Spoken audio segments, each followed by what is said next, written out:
Tu as ton fiancé qui disait qu'il allait t'épouser. Donc, vous êtes en relation depuis. Et il a dit qu'il allait t'épouser à telle période. Tu vois que la période est passée. Il commence à te dire, oh non, attends, ne sois pas pressé. Attends, on va voir.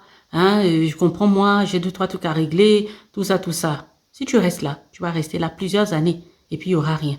À un moment, quand il va se lasser de toi, il va te laisser tranquillement. Il va te déposer au carrefour le plus proche. Ce que tu devrais faire. Quand tu vois qu'il commence à faire ça, tu ferais mieux de te rendre inaccessible. Oui, commence à prendre tes bagages si vous vivez ensemble là. Retourne un peu chez tes parents.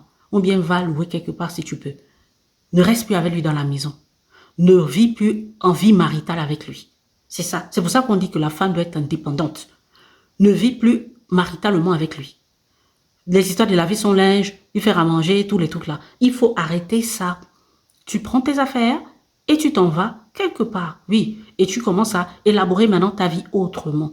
Pourquoi? Parce que s'il t'aime réellement, il va te suivre. C'est-à-dire qu'il va se démener, se dépêcher pour pouvoir conclure ça. Oui, pour pouvoir conclure ce mariage-là. Il va t'épouser. Si tu restes là, c'est lui dire, écoute, on a le temps, il n'y a pas de problème. Moi, je ne suis pas très compliqué. Tu vois que voilà. Donc, en fait, tu n'as aucun standard même. Tu vas juste parler comme ça, mais tu ne vas jamais agir.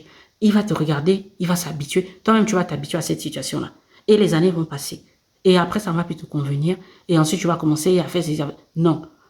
Si tu vois qu'il commence à faire comme ça, n'attends pas, ne discute pas beaucoup. Ne lui fais pas de reproches. Oui, voilà, tu avais dit ci, tu as dit ça. Non. Tu prends tes bagages, tu dis, écoute, je crois que j'ai besoin de souffler un peu, et puis j'ai besoin de réfléchir.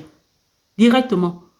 Tu retournes soit chez tes parents, soit, en tout cas, tu vas quelque part. Oui. Ou tu vas louer une chambre, ou tu te démerdes. Ne reste pas là. Si tu restes là, c'est à tes risques et périls.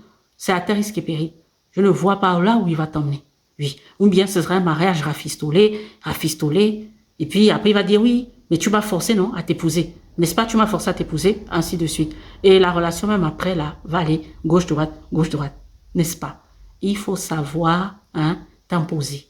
Mais de manière silencieuse et concrète. Voilà. C'est tout.